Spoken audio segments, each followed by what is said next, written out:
माननीय मुख्यमंत्री देवेंद्र फडणवीस यांनी सूचना दिल्या की सीएम रिलीफ फंडमध्ये उद्या प्रस्ताव आम्ही सादर करणार आहोत. त्यातनं काही मदत आपल्या परिवारांना होणार आहे.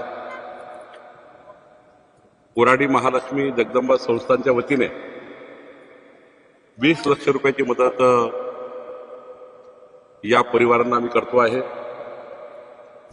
सोबतच जे या ठिकाणी मंत्री आशिष जयस्वालजी ज्यांना मदत पुनर्वसन डिपार्टमेंट आहे, त्यांनी शासनाची जी तातडीनं 23,000 रुपये प्रत्येक परिवाराला मदत पाहिजे ती देणे, 1 महिन्याचं अन्नधान्य त्या परिवाराला मिळणे, घर बांधकामाकरता रेती मोफत देणे, या ठिकाणी कागदपत्र जळाली आहेत त्यांचा शिबिर लावून त्या ठिकाणी सर्व कागदपत्र पुनर्जीवित करणे, मुलांना शिक्षणाचे जे काही साहित्य पाहिजे, पुस्तकं, वह्या, पेन वगैरे, सायकल वगैरे, मुलांना सायकली देण्याचा एक विचार आम्ही करतोय.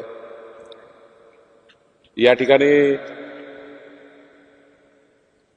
जे मीटर जळलेले आहेत ते मीटर देणे, सिलेंडर देणे, जे काही त्यांची आता पूर्णतः जळालेले घर आहे त्यांचं फारच वाईट आहे.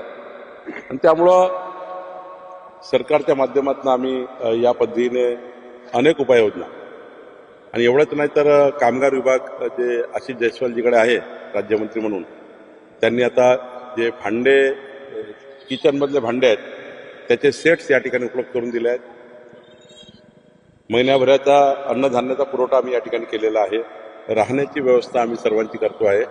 गावकरी सुद्धा आपल्या त्यांच्या घरातले काही रूम्स आहेत, यांची घरं बांधकाम होत पण त्यांना रूम्स देणार आहे, त्यांची निवासाची व्यवस्था करणार आहे.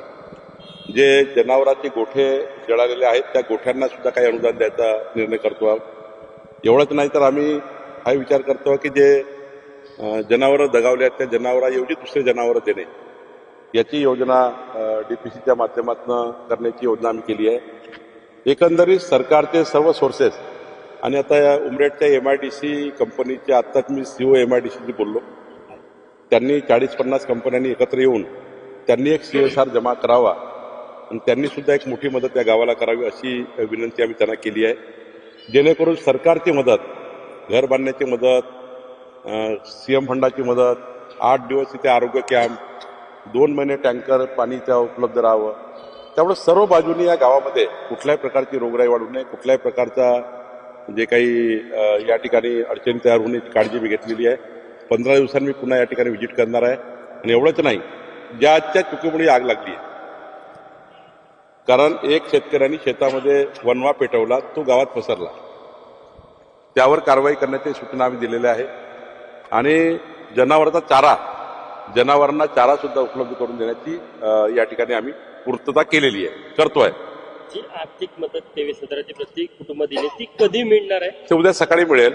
आणि कोराडी महालक्ष्मीचे जे 20 लाख रुपये आहेत ते उद्या मिळेल, कारण त्यामध्ये आम्ही असं म्हटलं आहे की 100% जे जळालेले आहेत त्यांना 1 लाख रुपये, 75% जे नुकसान झालं त्यांना 75,000, 50,000 रुपये 50% आणि 25,000 रुपये अंशतः. ही मदत त्यांचा घरगुती आता तातडीनं त्यांना अन्नधान्य आणणे वगैरे त्यांचा काही जे काही रोजचा व्यवहार आहे ते सुरू करण्याकरता आम्ही देतो आहे. MIDCच्या कंपन्या वेगळ्या CSRची मदत करणार आहे.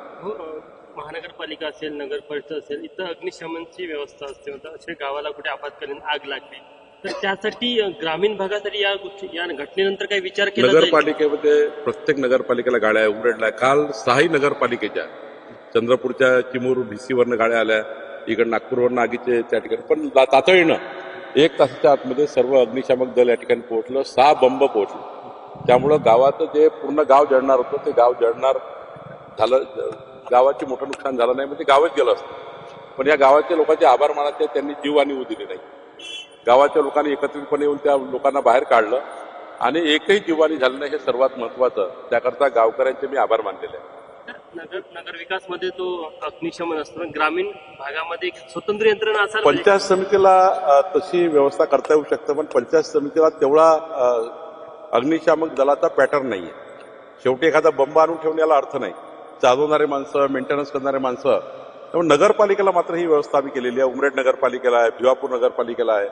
त्यामुळं या ठिकाणी आमदार आहेत, आम्ही या ठिकाणी नगरपालिकेच्या म्हणजे तालुक्याच्या ठिकाणी 2-2 बंब देण्याची व्यवस्था आम्ही केलेली आहे.